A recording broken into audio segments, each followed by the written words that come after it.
Hello everyone. तो बच्चों कैसे हो तुम लोग और प्रिपरेशन तुम लोग कैसे चल रही है। उम्मीद करता हूँ बहुत अच्छे होगे और प्रिपरेशन भी बहुत अच्छे से तुम लोग कर रहे होगे। एग्ज़ाम बहुत नज़दीक है, अब हम लोग को सिर्फ और सिर्फ अपने पढ़ाई पे फोकस करना होगा। बच्चों नीट 2022 के प्रिपरेशन के लिए हम सब लगे हुए हैं। हम पीछे क्या करे हैं क्या नहीं करें फ़र्क नहीं पड़ता। अगर अभी भी हम 3-4 मंथ्स अच्छे से प्रिपरेशन कर लेते हैं एग्ज़ामिनेशन तक, तो बिलीव करो ये बहुत सफिशेंट टाइम है और बहुत हाई टाइम है हमको अपना एक्सीलेंस दिखाने का। ठीक है, पास में जो हुआ नहीं पढ़ पाए उसको वहीं पर ख़त्म करना है। ठीक है, और बिलीव करो अगर अभी भी तुम ज़ीरो पर हो तो बिलीव करो तुम हीरो बन सकते हो। बट तुमको ये पता होना चाहिए कैसे, क्या हमने जो लापरवाही करी है क्या उसको हम अब ठीक कर सकते हैं, या अगर हम ठीक से पढ़ भी रहे थे तो जो अब ज़रूरी है कॉन्फिडेंस बिल्डअप करने के लिए वो हम कर सकते हैं। बिल्कुल, बस सही तरीका तुमको पता होना चाहिए। तो बच्चों नीट 2022 के लिए फ़िज़िक्स के सिलेबस को कोर्स को कंप्लीट करने के लिए हम लोगों ने ये 100 डेज़ का क्रैश कोर्स शुरू किया है। देखो एक्चुअली कहने को 100 डेज़ है, मगर ऐसा नहीं कि एग्जैक्ट 100 डेज़ में हम लोग फिनिश ऑफ करेंगे। हो सकता है 5-6 लेक्चर्स प्लस माइनस हो सकते हैं, माइनस से प्लस ही होगा। बहुत वास्ट सिलेबस है फिज़िक्स का, हम सब जानते हैं। बट हमें कुछ भी करके एग्जामिनेशन के काफ़ी पहले तक एटलीस्ट 2 वीक्स पहले तक हम लोग पूरे सिलेबस को कंप्लीट करेंगे और फिर बहुत जल्दी से इन 2 हफ्ते में जो बचे होंगे एग्जामिनेशन के पहले एक रैपिड रिवीजन मैं तुम लोगों को कराऊंगा। जितने भी 11th-12th के चैप्टर्स हैं एक क्विक रिवीजन में तुम्हें कराऊंगा, ताकि एग्जामिनेशन तक हमारा प्रिपरेशन फिज़िक्स में बहुत अच्छे से हो जाए। ठीक है, और जो एक कॉन्फिडेंस हम लेकर एग्ज़ाम में जाएं, ठीक है, वो कॉन्फिडेंस ऐसा हो कि हमें अच्छे मार्क्स लेकर के आए। ठीक है, फाइन। तो बच्चों आज हमारे 100 डेज़ के क्रैश कोर्स का है डे नंबर 13। डे नंबर 13 में हम लोग क्या पढ़ेंगे उसकी वजह से हम लोग करेंगे। बट डे नंबर 13 के पहले तक, आज के पहले तक हम लोग क्या पढ़ें एक बार जल्दी से उसकी बात हम लोग कर लें। हम लोग बच्चों इसके पहले तक स्टार्ट किए थे वेक्टर से, वेक्टर्स हम लोगों ने कंप्लीट करा। कैनेमेटिक्स शुरू की, कैनेमेटिक्स में हम लोगों ने वन डायमेंशन मोशन कंप्लीट कर लिया। मोशन अंडर ग्रेविटी कंप्लीट करने के बाद हम लोगों ने शुरू किया था ग्राफ की बात किया जाए तो इसके पहले वाले लेक्चर में मतलब डे नंबर 12 में हम लोगों ने ग्राफ में डिस्प्लेसमेंट टाइम ग्राफ के बारे में पढ़ा। डिस्प्लेसमेंट टाइम ग्राफ का स्लोप क्या होता है, डिस्प्लेसमेंट टाइम ग्राफ की शक्ल कैसी होती है, डिस्प्लेसमेंट टाइम ग्राफ के अलग अलग शक्ल के लिए अलग अलग क्या कॉन्सेप्ट होता है और कैसे कैसे क्वेश्चंस पूछे जा सकते हैं। डिस्प्लेसमेंट टाइम ग्राफ का पूरा हमने तुमको कॉन्सेप्ट क्लियर कर दिया। अगर जो बच्चे नए हैं अभी इस फर्स्ट लेक्चर को देख रहे हैं तो मैं उनसे रिकमेंड करूंगा कि जाकर के डे नंबर 12 में जो भी मैंने तुमको डिस्प्लेसमेंट टाइम ग्राफ के बारे में बताया है उसको अच्छे से देख लो, समझ लो, प्रैक्टिस कर लो, then come to this one. तब जाके तुमको आज के लेक्चर और अच्छे से बातें समझ में आएंगी। ठीक है, ऐसा नहीं कि बिल्कुल समझ में नहीं आएगा, मगर अगर सीक्वेंस से हम लोग चलेंगे तो चीज़ें और आसान होगी, हमारा टाइम बचेगा और हमारा कॉन्सेप्ट अच्छे से जल्दी क्लियर होगा, कन्फ्यूज़न कम रहेगा। मेरे कहने का मतलब सिर्फ ये है। ठीक है, sequence is very very important. इस बात को हमको हमेशा ध्यान रखना होगा, चाहे फिज़िक्स पढ़ने वाले हो चाहे फिज़िक्स पढ़ाने वाले हो, कोई भी सब्जेक्ट नॉट इन फिज़िक्स, हमें सीक्वेंस का बहुत अच्छे से ध्यान रखना चाहिए। कब किसके पहले कब किसके बाद हमें क्या पढ़ना चाहिए। ठीक है, चलो तो मैं सीक्वेंस तुम्हारा जो बना के चल रहा हूँ वो एकदम परफेक्ट सीक्वेंस है फिजिक्स पढ़ने का तुम्हारे एग्जामिनेशन के पॉइंट ऑफ व्यू। फाइन, तो मैं तुमसे बस यही कहना चाह रहा हूँ कि अगर तुम्हारे मन में थोड़ा सा भी कन्फ्यूज़न है कि यार बहुत समय लॉस हो चुका है, क्या ये 3-4 महीने हमारे लिए सफिशेंट होंगे, क्या ये जो मैं प्रिपरेशन करूँगा क्या वो पर्याप्त होगा, सफिशिएंट होगा, तो मुझसे अगर पूछोगे तो मैं कहूँगा यार अगर 2 मंथ्स भी तुम्हारे पास पहले से बचे हैं और तुम ठान लियो कि नहीं मैं ये कर लूँगा तो वो सफिशिएंट है। अभी 3-4 मंथ हमारे पास हैं, इसमें लग जाएंगे हम लोग तो आराम से क्लियर कर सकते हैं बहुत अच्छे मार्क्स के साथ। जैसे मैं हमेशा कहता हूँ हमारा जो टारगेट है फिज़िक्स में एटलीस्ट 160+ मार्क्स हमको लेकर के आना है और हम लोग लेकर के आएंगे भी। ठीक है, जो बच्चे प्रिपरेशन पहले से कर रहे हैं अच्छे से प्रिपरेशन करें, साल भर बहुत सीरियस होकर के अच्छे बच्चे की तरह पढ़े हैं, उनको भी इस वक्त एक अच्छे से रिवीजन की ज़रूरत है ताकि एग्ज़ाम आते तक एक अच्छा सा कॉन्फिडेंस डेवलप हो। ये जो टाइम है वो एक नर्वसनेस वाला टाइम होता है, एग्जामिनेशन के 3-4 महीने पहले कि यार क्या होगा, कैसे होगा, प्रिपरेशन नहीं है, ये पढ़ना है, केमिस्ट्री है, फिजिक्स है, ऑर्गेनिक है, जियोलॉजी है, बहुत कुछ है। बट इन सब को हैंडल करना बहुत ज़रूरी है, ठीक है। तो खुद के लिए टाइम निकालो, टाइम दो, कूल माइंड हो, सब कुछ हो जाएगा। ये समय बहुत सफिशिएंट है और बिलीव करो सारे सब्जेक्ट्स तुम कर सकते हो अगर सही तरीके से उसको करना शुरू कर दो तो, ठीक है। चलो बच्चों, इन्हीं सब बातों को ध्यान में रखते हुए, अच्छे से बातों को समझते हुए और खुद पर विश्वास रखते हुए कि हम अब मेहनत करेंगे और हम अब किसी भी फालतू बातों में नहीं पड़ेंगे, ठीक है। इन सब बातों को मन में बैठाते हुए, दिमाग में रखते हुए हम लोग आज का अपना लेक्चर नंबर 13 शुरू करते हैं, ठीक है। और हम लोग इसमें पढ़ेंगे वीटी ग्राफ, वेलोसिटी और टाइम ग्राफ के बारे में बात करें। आज का हमारा पूरा क्लास केवल और केवल बच्चों वीटी ग्राफ पर ही हो, graph between velocity and time.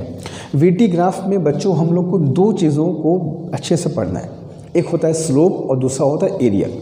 ज़्यादातर क्वेश्चन जो आएंगे, न्यूमेरिकल आए, कॉन्सेप्चुअल आए, इन्हीं दोनों के इर्द गिर्द तुम्हारे क्वेश्चन फ्रेम होते हैं। तो अगर तुम्हें इन दोनों के कॉन्सेप्ट क्लियर हैं, किसी ग्राफ का स्लोप क्या होता है, नॉट ओनली वीटी ग्राफ, किसी ग्राफ में भी स्लोप और एरिया का तुम्हें अच्छे से क्लियर है, तुम इनको देख करके समझ सकते हो, इनके मीनिंग को समझ सकते हो, फिर तुम्हें क्वेश्चन करने में कोई खास दिक्कत नहीं होगी। तो before we jump to the questions, पहले इनके बारे में अच्छे से समझ लेते हैं कि वीटी ग्राफ की स्लोप और एरिया का मतलब क्या होता है। पहले स्लोप को समझते हैं, फिर बात करेंगे बच्चों एरिया की, ठीक है।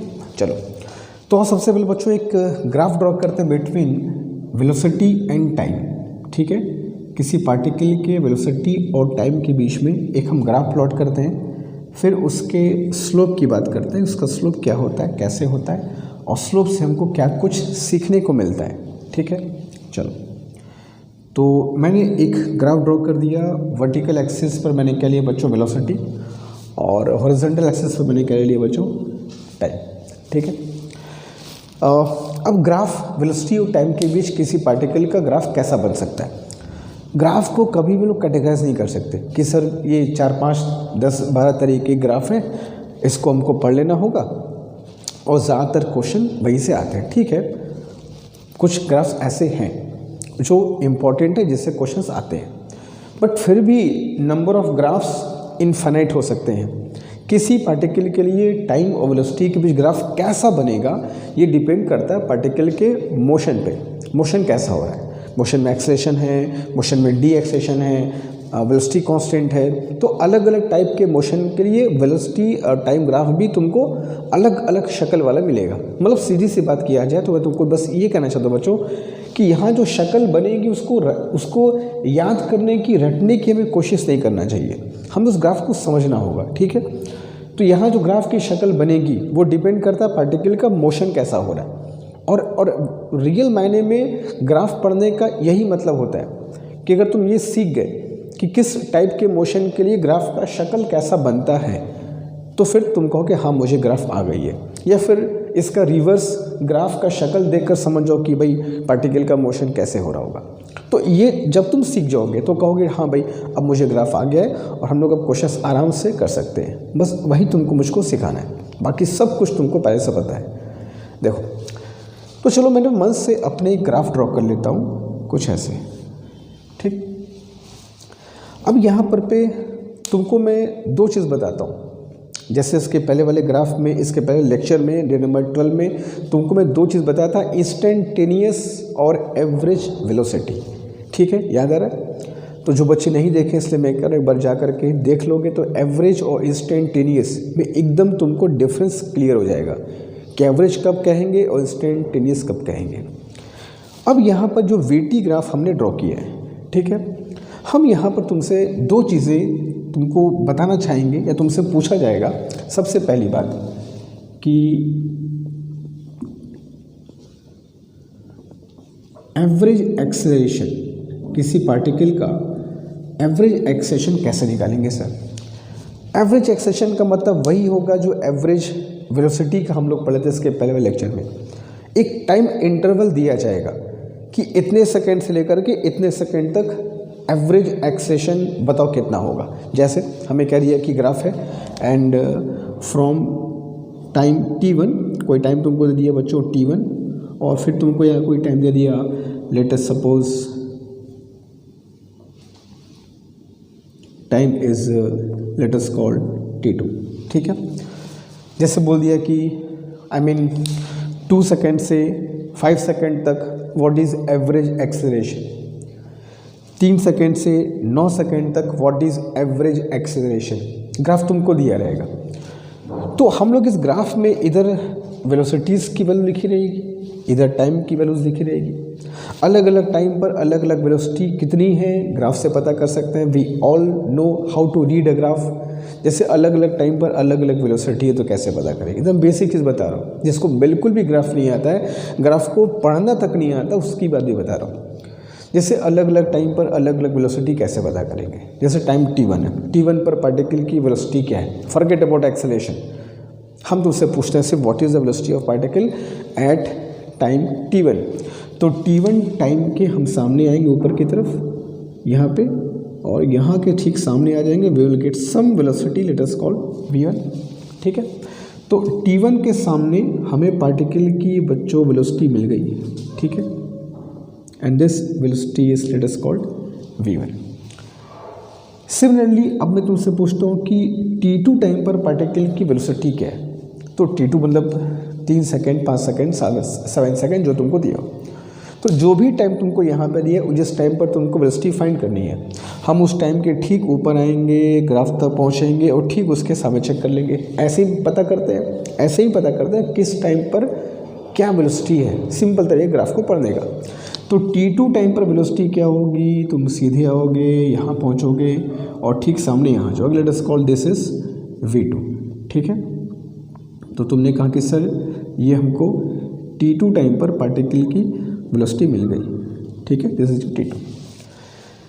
तो अभी मैं तुमको ये बस ये बता रहा हूँ कि तुमको vt ग्राफ दिया हुआ है, अलग अलग टाइम पर अलग अलग वेलोसिटी तुमको दिया हुआ है। तो ग्राफ पढ़ करके तुम डिफरेंट टाइम्स पर जो डिफरेंट वेलोसिटी होगी वो हम लोग पता कर सकते हैं, ठीक है। अब तुमसे पूछ लिया है कि भैया एवरेज एक्सेलरेशन बताओ, t1 टाइम से लेकर के t2 टाइम तक what is average value of acceleration. तुमको ने उस दिन बताया भी था डे नंबर 12 में कि एवरेज हम लोग वर्ड तभी यूज़ करेंगे जब हमें एक इंटरवल दिया हो। तो जैसे मान लो बच्चों हमको 2 टाइम इंटरवल यहाँ ग्राफ में दिया हुआ है, t1 और t2, और इसके बीच हमको निकालना है एवरेज एक्सेलरेशन। जब भी टाइम इंटरवल देगा तो जाहिर सी बात हो एवरेज होगा, चाहे एक्सेलरेशन हो, वेलोसिटी हो, चाहे कुछ भी हो। तो मैंने क्या किया, तरीका क्या है, जिस टाइम से जिस टाइम के बीच पूछे कि व्हाट इज़ एवरेज एक्सेलरेशन, तो हमको बस उस टाइम पर ही चेक करना है। बीच में हमें कोई मतलब नहीं है कि वेलोसिटी कैसे चेंज की है, किस किस वक्त क्या क्या वेलोसिटी थी, फ़र्क नहीं पड़ता। जैसे t1 से t2 के बीच हमको फाइंड करना है एवरेज एक्सेलरेशन। तो t1 टाइम पर वेलोसिटी कितना है बच्चों, v1 चेक कर लिया। t2 टाइम पर वेलोसिटी क्या है, ग्राफ से v2 चेक कर लिया, ठीक है। ये ग्राफ तुमको देगा क्या, अलग अलग टाइम पर अलग अलग वेलोसिटी, जो ग्राफ को पढ़ कर के easily we can find out. तो अब एवरेज एक्सेलरेशन अगर तुमसे पूछता है बच्चों, तो average acceleration is rate of change of velocity होता है, यानी कि वेलोसिटी में चेंज पर यूनिट टाइम। तो अब जहाँ से जहाँ तुमको एक्सेलरेशन फाइंड करना है, वहाँ से वहाँ तक का तुमको क्या निकालना होगा, डिफरेंस ऑफ वेलोसिटी, और फिर क्या करोगे, डिवाइडेड बाय टाइम इंटरवल। तो ये सिंपल सा छोटा सा फॉर्मूला है एवरेज एक्सेलरेशन फाइंड करने का, तुम कहीं भी फाइंड कर सकते हो। दूसरी चीज़ हमसे जो पूछी जाती है वो है तुम्हारा बच्चों इंस्टेंटेनियस एक्सेलरेशन। अब इंस्टेंटेनियस एक्सेलरेशन क्या होता है, जैसा कि मैंने बताया था कि तुमसे पूछूंगी what is the value of acceleration at a certain time interval. जैसे यहाँ तो पूछा गया कि t1 से t2 के बीच, तो t1 से t2, from t1 to t2, इतना पढ़ते ही समझ गए एवरेज होगा। लेकिन अगर बोलते हैं what is the acceleration at a particular time, जैसे ये टाइम है, ठीक है, let us call this time as t, ठीक है, let us call t dash कह दो। अब t डैश टाइम पर तुमको एक्सेलरेशन पता करना है पार्टिकल का exactly at time t dash. तो कभी भी अगर एक्सेलरेशन एक सर्टेन टाइम पर फाइंड करनी हो, तो उसको बोलेंगे इंस्टेंटेनियस एक्सेलरेशन, एक सर्टेन इंस्टेंट पर, ठीक है। ओके फाइन, ये तो समझ गए। ये तो समझ गए कि एक सर्टेन टाइम पर पूछेगा तो उसको बोलेंगे इंस्टेंटेनियस एक्सेलरेशन। बट फाइंड कैसे करेंगे सर? तो फाइंड वैसे ही करेंगे जैसे हम लोग ने डिस्प्लेसमेंट टाइम ग्राफ में इंस्टेंटेनियस वेलोसिटी फाइंड किया था। तो डिस्प्लेसमेंट टाइम ग्राफ में इंस्टेंटेनियस वेलोसिटी कैसे फाइंड करते थे? कुछ याद आ रहा है? वही चीज़ यहाँ भी करनी है। जिस टाइम पर तुमसे वेलोसिटी पूछे, let us suppose T dash पर वेलोसिटी पूछी गई है, तो टी डैश के सामने आओ और ग्राफ के पास पहुँच जाओ। ठीक है, टी डैश के सामने आओ और ग्राफ के पास पहुँच जाओ। सपोज दैट यहाँ पहुँच के late us call this point S P. अब इस पॉइंट पी पर क्या ड्रॉप कर दो बच्चों? टेंजेंट। इस ग्राफ का एक टेंजेंट यहाँ पर कुछ ऐसे ड्रॉ कर दो। ठीक है, और उस टेंजेंट को थोड़ा सा ड्रॉ करने के बाद एक्सटेंड करो। ठीक है, एक्सटेंड करो तब तक जब तक वो टाइम एक्सिस को कहीं ना कहीं इंटरसेक्ट ना कर दे। तो हमने क्या किया, इस टेंजेंट को ड्रॉ किया और टेंजेंट को आगे बढ़ाया और जा करके टाइम एक्सिस को कहीं बस ने कट किया। ठीक है, तो फिर परसमल मेथड क्या होगा? जिस टाइम पर तुमको वेलोसिटी पूछा, हम उस टाइम के ऊपर चले गए, ग्राफ के पास चले गए और ग्राफ के पास जा करके वहाँ पर मैंने क्या ड्रॉ कर दिया बच्चों? एक टेंजेंट। उस टेंजेंट को जब पीछे बढ़ाया तो टेंजेंट टाइम एक्सिस को कहीं ना कहीं जा करके इंटरसेक्ट भी किया, कुछ एंगल बनाएगा। अब इस टेंजेंट का जो स्लोप होगा, slope of tangent is nothing but instantaneous acceleration. इसका जो स्लोप है, इस टेंजेंट का स्लोप है, वही इंस्टेंटेनियस एक्सेलरेशन होता है। ठीक है, तो जैसे एक्सटी ग्राफ में क्या करते थे, स्लोप निकाल के वेलोसिटी फाइंड करते थे, वैसे वीटी ग्राफ में स्लोप निकाले क्या फाइंड करेंगे? Acceleration at a certain time. इस बात का ध्यान रखना कि जिस टाइम पर तुमने टेंजेंट ड्रॉ किया है, जिस पॉइंट पर तुमने टेंजेंट ड्रॉ किया है या जिस टाइम के हिसाब से तुमने ग्राफ पर टेंजेंट ड्रॉ किया है, ये जो स्लोप होगा, ये स्लोप, इस लाइन का स्लोप, झुकाव जो होगा, ये सिर्फ इस पॉइंट की वेलोसिटी ही शो करेगा, पूरे ग्राफ की नहीं। ठीक है, स्लोप में इस बात को ध्यान रखना, तुम जिस पॉइंट पे स्लोप निकालोगे सिर्फ और सिर्फ उसी पॉइंट की वेलोसिटी मानी जाएगी। तो this slope is the acceleration at this particular time. Clear है? तो we can say this as tan theta. ठीक है, तो instantaneous acceleration is equal to m is equal to tan theta and this is nothing but dv by dt।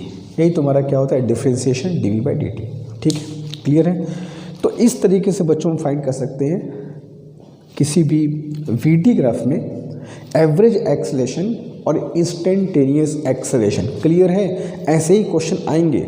अब तुमको ऐसे question आएंगे, समझना होगा कि सर ने कैसे बताया था, एवरेज निकालने का तरीका क्या था और इंस्टेंटेनियस का तरीका क्या था। क्लियर है? आसान है? तो इसे कॉपी कर लो। हम लोग देखो, हमने पहले कहा था कि हम लोग वीटी ग्राफ में दो चीज़ की बात करेंगे, एक बात करेंगे स्लोप की और दूसरी बात करेंगे बच्चों एरिया की। तो स्लोप जो होता है वो क्या होता है? एक्सेलरेशन। याद रख लो, लिख लो, नोट्स प्रिपेयर करो, लिखते चलो। वीटी ग्राफ का जो स्लोप होता है, स्लोप वो क्या होता है? एक्सेलरेशन। ठीक है, स्लोप की बात कर रहे हैं। अब एरिया क्या होगा उसकी बात हम लोग अभी आगे करेंगे, मगर पहले से कॉपी कर लो। तुमको भी मैं इसमें एक चीज़ और बताऊंगा कि इस स्लोप से हम और क्या पता कर सकते हैं। इफ़ यू नो दैट कि वीटी ग्राफ का जो स्लोप है वो एक्सेलरेशन को रिप्रेजेंट करता है, ये जान करके हमको क्या क्या और बातें पता चल सकती हैं बताऊंगा। पर इस फॉर्मूले को कॉपी कर लो, इसको मिटाऊंगा, फिर तुम्हें कुछ और बताऊंगा। जल्दी कर लो इसको। तो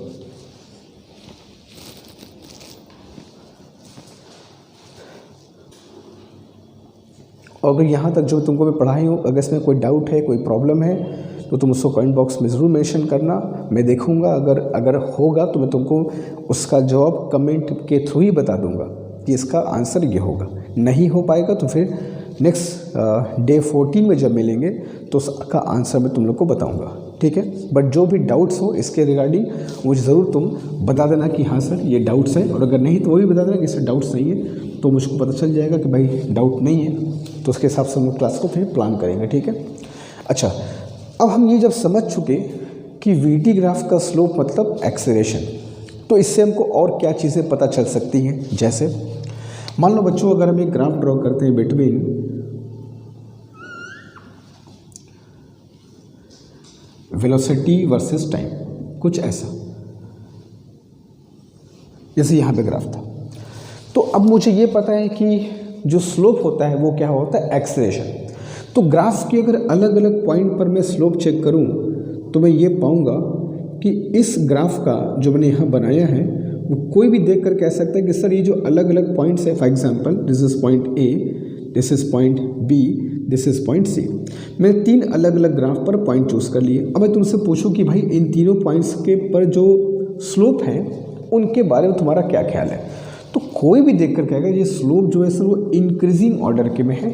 जो ग्राफ का ट्रेंड है वो ऊपर की तरफ है, ये स्लोप इंक्रीजिंग ऑर्डर में है। ग्राफ को पहले यू था, फिर यू हुआ, फिर यू हो रहा है, तो स्लोप इंक्रीज कर रहा है। कोई भी देख करके बता सकता है, सामान्य सा फिगर है कि this graph slope is increasing, ठीक है।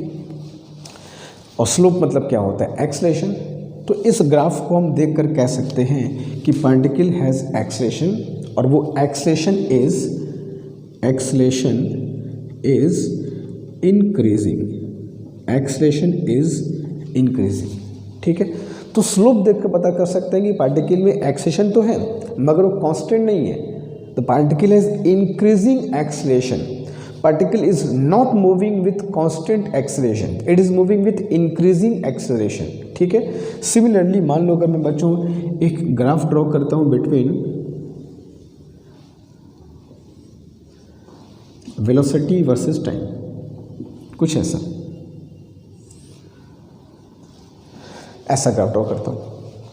अब फिर मैं यहाँ तो मैं कुछ पॉइंट्स चूज़ करने को बोलता हूँ, point A, point B, point C, 3 point ले लो। तो अब ये जो पॉइंट्स तुम चूज़ करोगे, इन पॉइंट्स पर तुम बस नज़र गड़ा के देखो कि तुमको क्या दिखाई पड़ रहा है। ग्राफ का ट्रेंड देखो, ग्राफ के स्लोप को समझो, ट्रेंड को पकड़ो। ट्रेंड देखो ऊपर की तरफ जा रहा है, इंक्रीजिंग स्लोप, और इसमें ट्रेंड देखो नीचे की तरफ आ रहा है, डिक्रीजिंग स्लोप। फ़र्क है ना। इसका देखो ट्रेंड वेलोसिटी की तरफ है, इसका ट्रेंड देखो टाइम की तरफ है, फ़र्क है दोनों में। तो स्लोप यहाँ डिक्रीज कर रहा है। पॉइंट अगर मैं तुमको बोलूँ कि ये पॉइंट अगेन ए है, ये बी है, ये सी है, तो इन तीनों पॉइंट्स के स्लोप को अगर तुम ध्यान से देखो तो तुमको क्या मिला कि ए पर स्लोप ज़्यादा है, बी पर हल्का सा कम हुआ, सी पर और कम हो गया। तो स्लोप इज डिक्रीजिंग। और वीटी ग्राफ का स्लोप मतलब क्या होता है, एक्सेलरेशन। तो हम क्या ये कह सकते हैं इस ग्राफ को देख करके कि acceleration of the particle is decreasing. Particle का जो एक्सेलरेशन है वो क्या हो रहा है बच्चों, डिक्रीज कर रहा है। अगेन मैं तुमको एक और ग्राफ दूँ। देखो ये सब ग्राफ मैं तुमको क्यों बता रहा हूँ, ताकि तुमको ये क्लियर हो जाए कि ग्राफ की शक्ल जब बदलती है तो उसका मतलब क्या होता है। ये अलग शक्ल वाला ग्राफ है, ये अलग शक्ल वाले ग्राफ है, ये जो मैं ग्राफ बनाऊंगा इसकी शक्ल कुछ और है। तो हर अलग अलग शक्ल वाले ग्राफ के लिए जो मीनिंग है वो अलग अलग है। तो मान लो अगर मैं एक वीटी ग्राफ ड्रॉ करूँ कुछ ऐसे, ठीक है। ये स्ट्रेट लाइन मुझसे ड्रॉ क्यों नहीं होती है, चलो फाइन, इतना समझ सकते हो। अब ये स्ट्रेट लाइन मान लो ग्राफ आ गया VT graph, and we all know that straight line का स्लोप हर जगह सेम होता है। अगर मैं स्लोप यहाँ पे चेक करूँ, अगर मैं स्लोप यहाँ पे चेक करूँ, अगर मैं स्लोप यहाँ पे चेक करूँ, तो हर जगह जो स्लोप होगा बच्चों क्या होगा, सेम होगा। तो स्ट्रेट लाइन होने के वजह से स्लोप इज़ सेम एवरीवेयर। और वीटी ग्राफ है तो वीटी ग्राफ का स्लोप क्या होता है, acceleration. So we can say in this graph acceleration is constant। हम ये कह सकते हैं कि पार्टिकल का एक्सेलरेशन जो है वो कांस्टेंट है, ठीक है। तो मैंने तुमको बताने का सिर्फ इतना ही सा मतलब बच्चों कि जब तुम किसी ग्राफ को देखते हो तो उस ग्राफ के शक्ल को देख करके सबसे पहले तुम क्या क्या इन्फॉर्मेशन ग्रैब कर सकते हो वो पहले समझ जाया करो, जिसके लिए slope is going to play very very important role. अगर तुम किसी ग्राफ के स्लोप को समझते हो कि स्लोप उसका किस चीज़ को एक्सप्रेस करता है, डिस्प्लेसमेंट टाइम ग्राफ है तो स्लोप मतलब वेलोसिटी, वीटी ग्राफ है स्लोप मतलब एक्सेलरेशन, आगे और भी ग्राफ पढ़ेंगे और अलग अलग ग्राफ का अलग अलग स्लोप्स आएंगे। इसका जानकारी अगर तुमको है तो it is going to make things very very easy for you. ठीक है, क्लियर है? तो समझ रहे हो, increasing acceleration, decreasing acceleration and acceleration is constant. ठीक है, क्लियर है? मैं फिर से बोल दूं कि वीटी ग्राफ में दो चीज़ हम लोग पढ़ेंगे, स्लोप और एरिया। तो स्लोप मतलब क्या होगा, वीटी ग्राफ का एक्सेलरेशन। कौन सा एक्सेलरेशन? एवरेज नहीं, इंस्टेंटेनियस। जब तुम स्लोप निकालते हो तो स्लोप जो होता है वो एक पर्टिकुलर टाइम का एक्सेलेरेशन होता है, दैट इज इंस्टेंटेनियस। और जो एवरेज निकालते हैं उसका सिंपल तरीका है, दो टाइम दिया रहेगा, उन दोनों टाइम पर वेलोसिटी क्या क्या होगी वो चेक कर लोगे, and simple delta we upon delta T, that is average, जो कि बिल्कुल आसान तरीका है। और स्लोप मतलब इंस्टेंटेनियस। तो क्लियर है, वीटी ग्राफ में एक्सेशन एवरेज हो या इंस्टेंटेनियस हो कैसे पता करेंगे, क्लियर है? चलो तो जल्दी से एग्जांपल के तौर पर इसको भी ड्रॉ कर लो, तो फिर हम लोग बात करते हैं वीटी ग्राफ के एरिया की। ठीक है, जल्दी।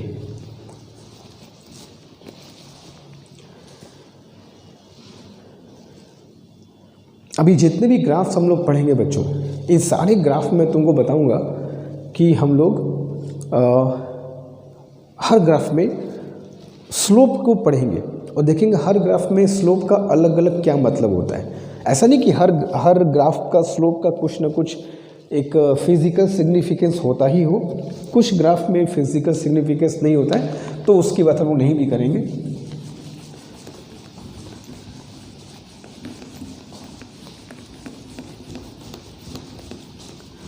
ओके, चलो। अब कुछ बच्चे ऐसे होते हैं, बोलता है कि सर बहुत लेंदी, बहुत धीमे धीमे पढ़ा रहे हैं, बहुत डिटेल, बहुत लेंदी। मगर तुमको ये बात समझना हो बच्चों कि तुम नीट एग्जामिनेशन देने वाले हो, कोई ऐसा आलतू फालतू एग्ज़ाम नहीं देने वाले हो, और तुमको एक दो लोगों से, तुमको लाखों लोगों से कम्पीट करना है। और तुम जिस चीज़ों में स्ट्रगल कर रहे हो, बहुत लोग ऐसे होंगे जो उनमें महारत करके बैठे होंगे, वो तुम्हारे साथ बैठ के एग्ज़ाम देंगे। तो उन सबसे भिड़ने के लिए तुमको खुद को तैयार करना होगा। ये आसान नहीं है, लेकिन मुश्किल भी नहीं है, अगर तुम सही तरीके, सही दिशा जानते हो तो। ठीक है, अच्छा एक बात और मैं कहना चाहूँगा कि जो भी न्यू स्टूडेंट्स आते हैं, तो मैं उनसे ये हमेशा रिक्वेस्ट करता हूँ कि एक बार नोटिफिकेशन बेल को प्रेस कर दिया करो, ताकि जो भी नए लेक्चर्स आएँ वो तुम तक पहुँच जाए और उस दिन ही वो लेक्चर ख़त्म कर दो। ठीक है, और एक चीज़ और मैं कहूँगा कि मैंने अभी चूँकि शुरुआत की है, तो बहुत कम लोग ही इससे अभी कनेक्ट हो पाए हैं। तो मैं तुम सबसे भी ये कहूँगा कि अगर तुमको लगे कि हाँ ये जो चीज़ें चल रही हैं, फिजिक्स के लेक्चर्स ये बेनिफिशियल है हमारे लिए, और हमें कुछ मिल रहा है, कुछ नई चीज़ मिल रही है, कुछ कॉन्सेप्ट क्लियर हो रहे हैं, तो डेफिनेटली अगर तुम्हारे कुछ फ्रेंड्स हैं तो उनको शेयर कर सकते हो जो नीट की प्रिपरेशन कर रहे हैं, शायद उनको और हेल्प मिलेगा इससे, और कॉन्सेप्ट क्लियर होगा और वो एक्सेल कर पाएंगे। ठीक है, तो कोशिश करना जो भी ऐसे बच्चे हों जो नीट एस्पिरेंट हैं, प्रिपरेशन कर रहे हैं और उनको थोड़ी बहुत प्रॉब्लम हो रही है या बहुत प्रॉब्लम हो रही है फिज़िक्स में, आप उनको ये शेयर कर सकते हो। अगर उनको पसंद आएगा तो वो भी देखेंगे, उनको ये फ़ायदा होगा।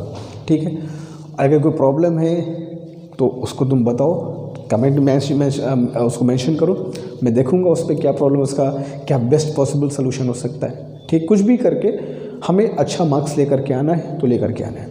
तुम मेहनत करो, मैं भी करूँगा, साथ चलेंगे, देखते हैं क्या होता है फिर। ठीक है, चलो। तो वीटी टाइम ग्राफ में स्लोप की बात करने के बाद हम बात करते हैं एरिया की। सुनो, जैसे एग्जांपल के तौर पे मैंने एक ग्राफ ड्रॉ किया बिटवीन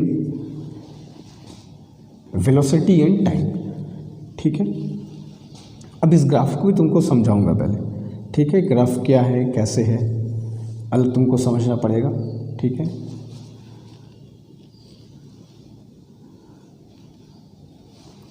फाइन, चलो।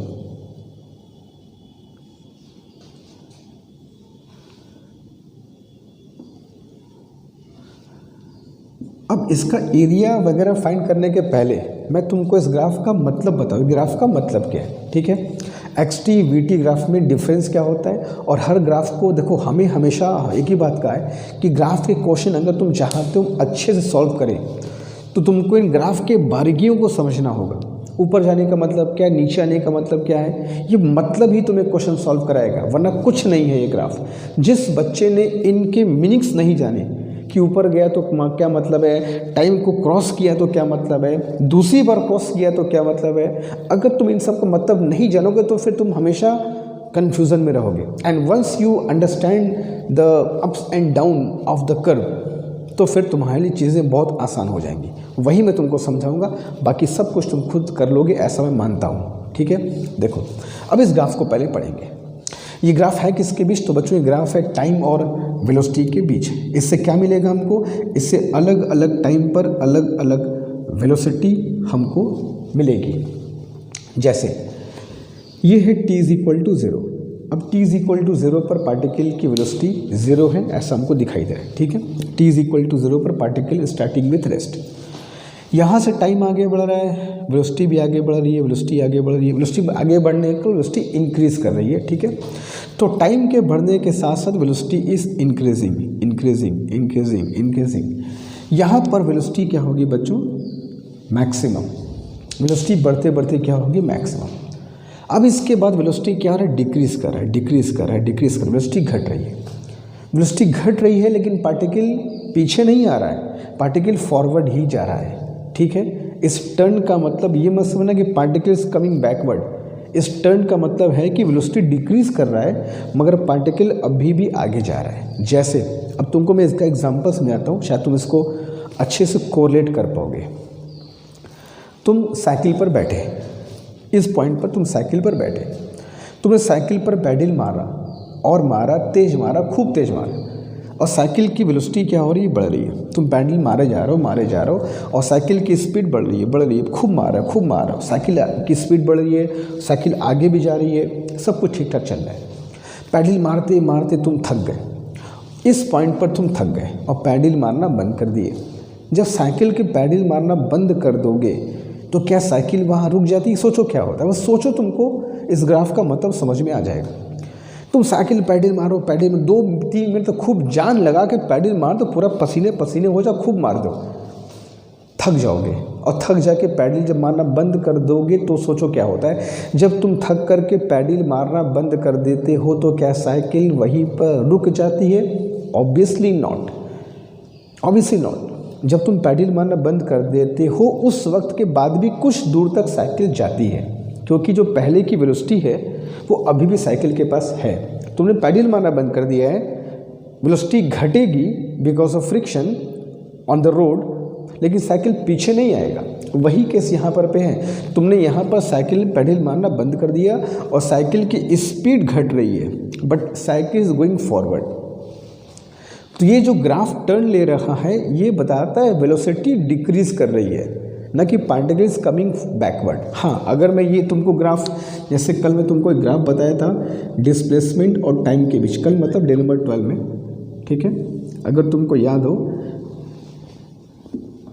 ये ग्राफ डिस्प्लेसमेंट टाइम ग्राफ में टर्न करने का मतलब अलग होता है, वीटी ग्राफ में टर्न करने का मतलब अलग है। अब एक्सटी ग्राफ में क्या मतलब है? एक्सटी ग्राफ का मतलब ये है कि particle is going forward forward forward forward forward, और यहाँ से पार्टिकल इज कमिंग बैकवर्ड। तो वीटी ग्राफ का जो टर्न करना है, ये टर्न करना, ये पार्टिकल के बैकवर्ड मोशन को दिखाता है, लेकिन वीटी ग्राफ का जो टर्न करना है ये बैकवर्ड मोशन नहीं है, ये फॉरवर्ड मोशन है, ये वेलोसिटी डिक्रीज कर रही है। तो this is not equal to this, इस बात को समझो।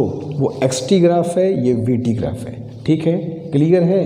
पार्टिकल फॉरवर्ड जा रहा है, फॉरवर्ड जाते जाते उसका मूड बदल गया, वो बैकवर्ड आना शुरू हो गया, वो पीछे की तरफ आ रहा है।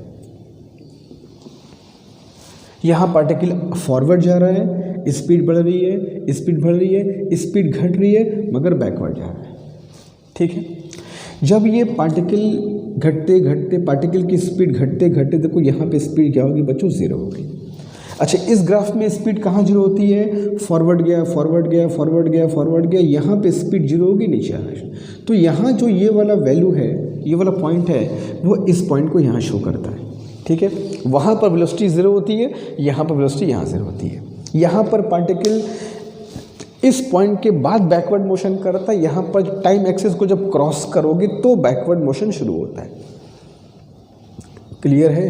अगर तुमको उस ग्राफ में दिखाया जाए पार्टिकल बैकवर्ड मोशन कब शुरू करेगा, जब ये टाइम एक्सिस को क्रॉस करेगा और नीचे आएगा तब उसका बैकवर्ड मोशन शुरू होगा।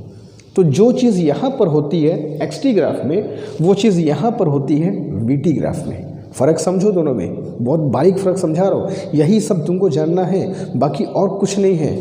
ये सब जानोगे तभी सीख पाओगे।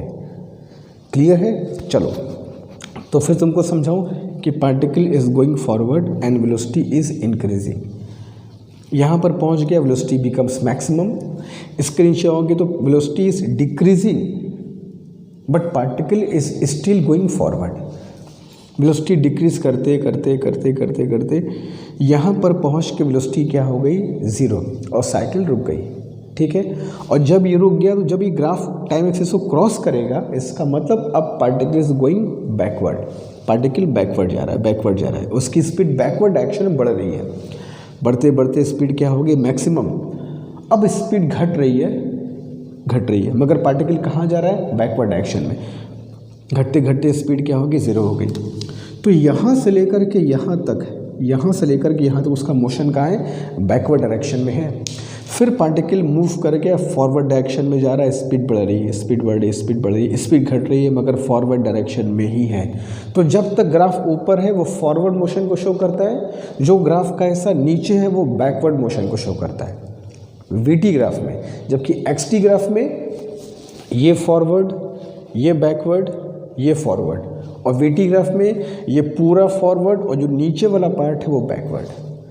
क्लियर है? तो ये बहुत बेसिक सा फ़र्क है बिटवीन वेलोसिटी एंड टाइम।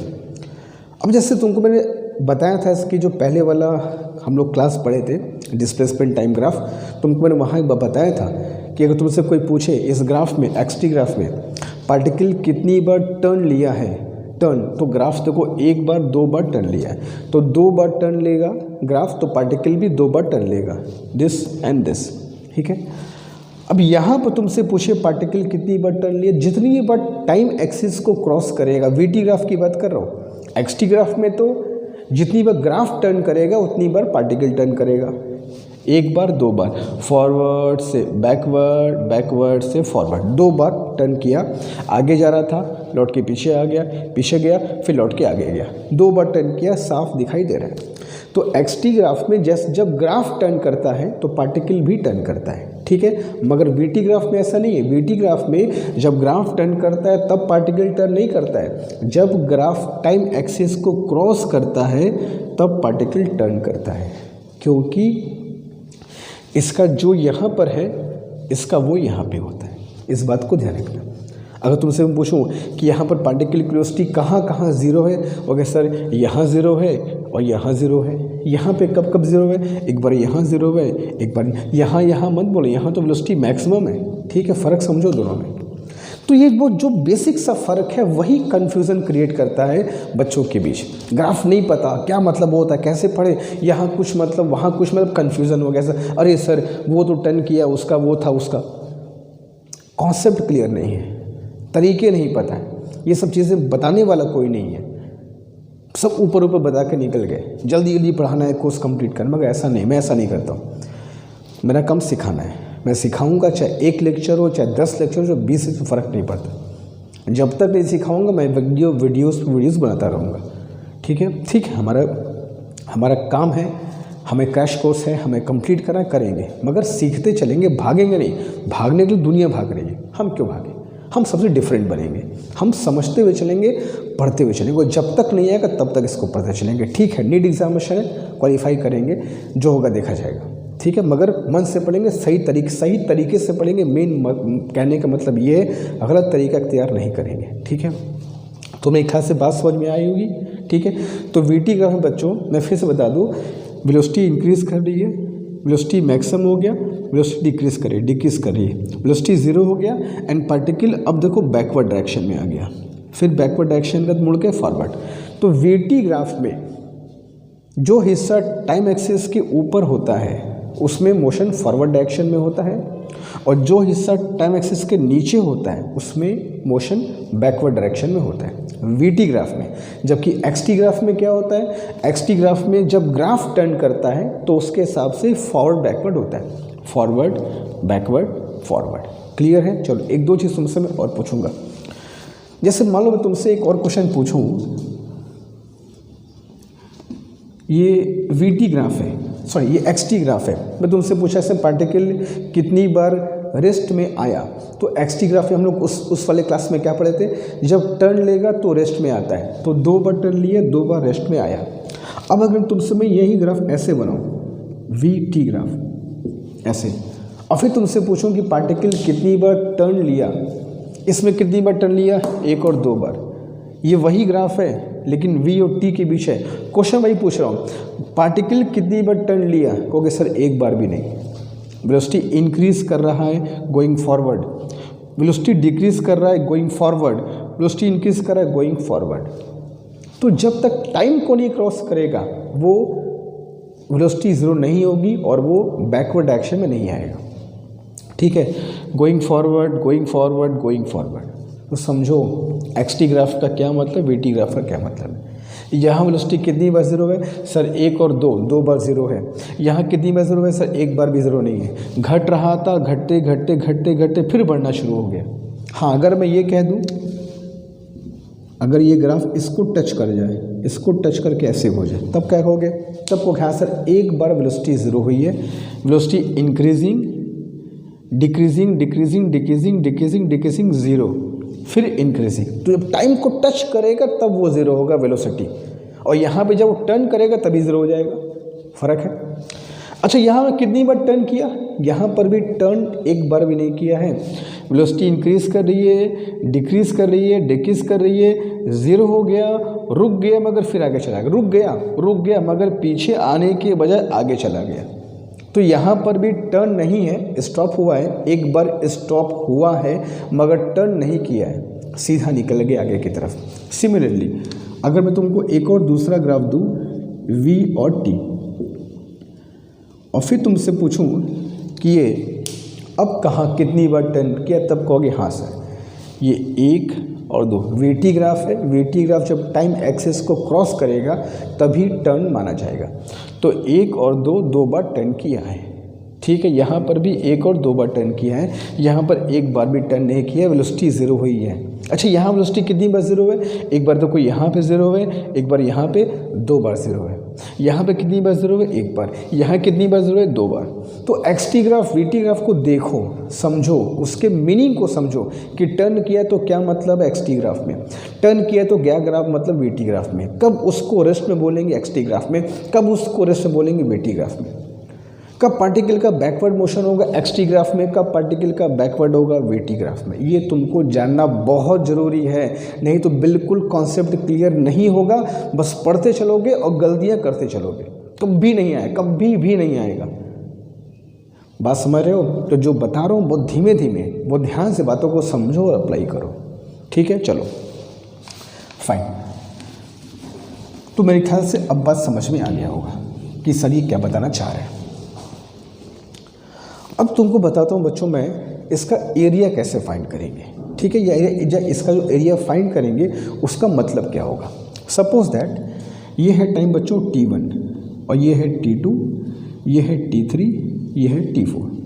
तो हम ये कह सकते हैं कि T1 से T2 समय तक, T1 से T2 टाइम तक पार्टिकल का मोशन कैसा है, forward.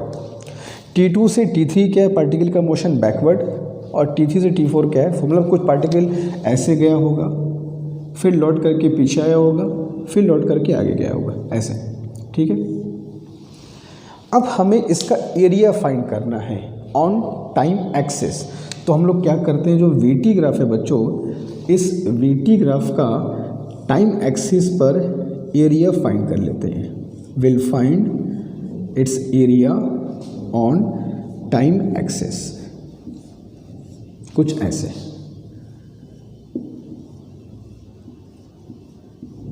Will find its area on time axis. अब इस एरिया से हमको क्या मिलेगा सर, सुनो। वीटी ग्राफ का जो एरिया होता है वो हमें क्या देता है, तो वीटी ग्राफ का एरिया बच्चों हमको देता है डिस्टेंस या डिस्प्लेसमेंट। जैसे मान लो बच्चों यहाँ से यहाँ तक एरिया है A1, यहाँ से यहाँ तक का एरिया, यहाँ से यहाँ तक का मतलब T2 से T3 समय तक का एरिया है A2 और T3 से T4 समय तक का एरिया मान लो कहता है बच्चों A3। ठीक है, तो इसको बोलते हैं area of the graph on time axis. Graph का एरिया फाइंड किया किस एक्सिस पर? टाइम एक्सिस पर। क्लियर है जो बोल रहा हूँ मैं?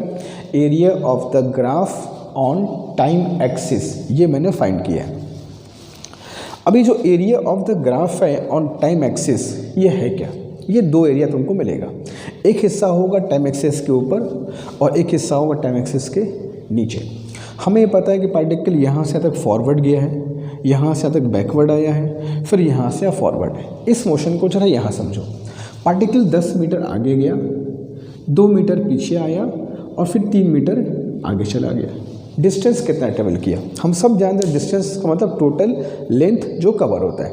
तो 10 आगे +2 पीछे +3 आगे। डिस्टेंस में सब काउंट करते हैं, आगे पीछे फ़र्क नहीं पड़ता। Distance is scalar quantity. तो अगर डिस्टेंस काउंट करना हो तो आगे वाला भी ऐड करोगे, पीछे वाला भी ऐड करो, आगे वाला भी ऐड करो, कोई दिक्कत नहीं। तो हम जब डिस्टेंस फाइंड करते हैं, ये जो एरिया तुम देख रहे हो, एरिया ऑफ वीटी ग्राफ, ये एरिया ही डिस्टेंस और डिस्प्लेसमेंट को शो करता है। क्लियर बात? फिर सुन मैं क्या बोल रहा हूँ।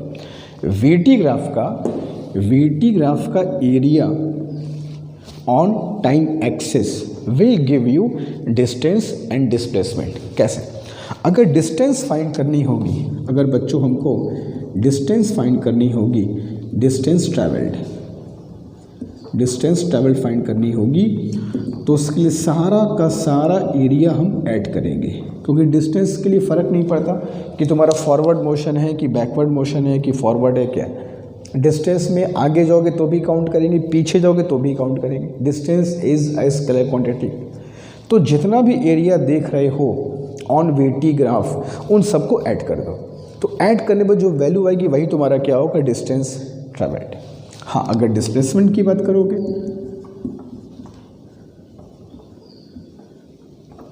डिस्प्लेसमेंट, तो डिस्प्लेसमेंट पे इसको देखो कैसे करते हो। 10 मीटर आगे गया तो प्लस, 2 मीटर पीछे आया तो क्या करते हो? माइनस करते हो। डिस्प्लेसमेंट के लिए क्या है? 10 गए और 2 आगे आ गए तो डिस्प्लेसमेंट तो 80 हुआ ना। तो डिस्प्लेसमेंट में हम लोग करते क्या है? As we all know that जो बैकवर्ड वाला मोशन है उसको माइनस करते हैं, ये सबको पता है। तो बैकवर्ड वाला मोशन ग्राफ में कहाँ से कहाँ तक है बताओ? सर T2 से लेकर के T3 तक। तो T2 से T3 तक पार्टिकल बैकवर्ड मोशन कर रहा है, पीछे की तरफ आ रहा है। तो डिस्प्लेसमेंट जब निकालना चाहोगे तो इस बैकवर्ड मोशन को हम क्या करेंगे बच्चों? माइनस। तो डिस्प्लेसमेंट क्या होगा? A1 plus -A2 plus A3। Clear है? तो this is how you find distance and displacement of a particle on a VT graph. किसी भी वीटी ग्राफ में अगर तुमको डिस्टेंस या डिस्प्लेसमेंट फाइंड करना हो, यही तरीका अप्लाई करो। फिर से रिपीट कर दे रहा हूँ मैं, अगर डिस्टेंस फाइंड करना होगा तो पूरा वीटी ग्राफ का एरिया ही डिस्टेंस होगा। डिस्प्लेसमेंट फाइंड करना होगा तो टाइम एक्सिस के एक तरफ का एरिया पॉजिटिव लेंगे और एक तरफ का एरिया नेगेटिव लेंगे, क्योंकि displacement is a vector quantity. तो क्लियर है? तो इन दोनों का तुमको कॉन्सेप्ट क्लियर हुआ वीटी ग्राफ के लिए। तो वीटी ग्राफ का स्लोप मतलब एक्सेलरेशन, वीटी ग्राफ का एरिया मतलब डिस्टेंस या डिस्प्लेसमेंट, डिपेंडिंग ऑन कि हमको ग्राफ कैसा दिया है, क्या इसका मतलब है। क्लियर है? तो जल्दी से कॉपी कर लो, कुछ क्वेश्चंस करेंगे फिर आगे चलेंगे। Do it fast.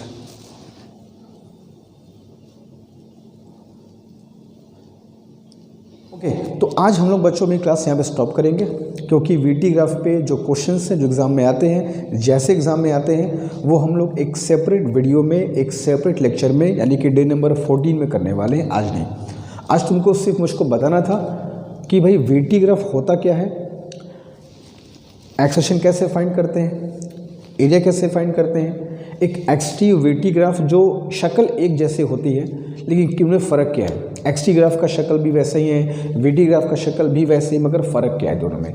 ये चीज़ का जानकारी, नॉलेज होना बहुत ज़रूरी है आगे के क्वेश्चन सॉल्व करने के लिए। ठीक है, क्योंकि वीटी का बहुत इंपॉर्टेंट है, बहुत क्वेश्चन पूछे जाते हैं। जो भी क्वेश्चंस पूछे जाएंगे उसके लेक्चर्स, उनके क्वेश्चंस हम लोग एक सेपरेट वीडियो में यानी कि डे नंबर 14 में करने वाले हैं।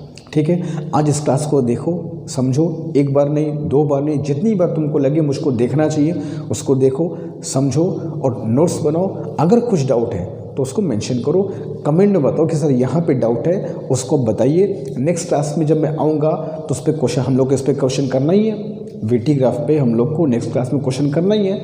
तो अगर तुम बता दोगे सर हमको लास्ट क्लास में वीटी ग्राफ में ये प्रॉब्लम थी, तो मैं क्वेश्चन में ही तुमको कॉन्सेप्ट क्लियर कर दूंगा। ठीक है, और भी अच्छा रहेगा हम लोगों के लिए। तो ये हमारा वीटी ग्राफ का लेक्चर था, कॉन्सेप्ट्स थे, स्लोप था, एरिया था। अब डे नंबर 14 में हमें इस पर क्वेश्चन करना होगा। तो आज का लेक्चर अच्छे से देखना, नोट्स प्रिपेयर करो और जो भी डाउट्स है मुझको बताओ। नेक्स्ट क्लास से मिलेंगे क्वेश्चंस के साथ, तो विल डिस्कस दैट। ठीक है, तब तक के लिए अच्छे से पढ़ाई करो। कोई भी दिक्कत है, प्रिपरेशन कैसे करें, टाइम मैनेज कैसे करें, कुछ भी दिक्कत हो मुझसे बताओ, I will give you the best possible solution. ठीक है, और अगर तुम्हें क्लास पसंद आती है, लगता हो कि हाँ बहुत कुछ सीखने को मिल रहा है, नई चीज़ें, कॉन्सेप्ट्स अच्छे मिल रहे हैं, तो शेयर करो उन दोस्तों को भी जो नीट 2022 में अपीयर होने जा रहे हैं। ठीक है, आज के सिर्फ इतना ही। Thank you, my best wishes are always with you. Thank you so much.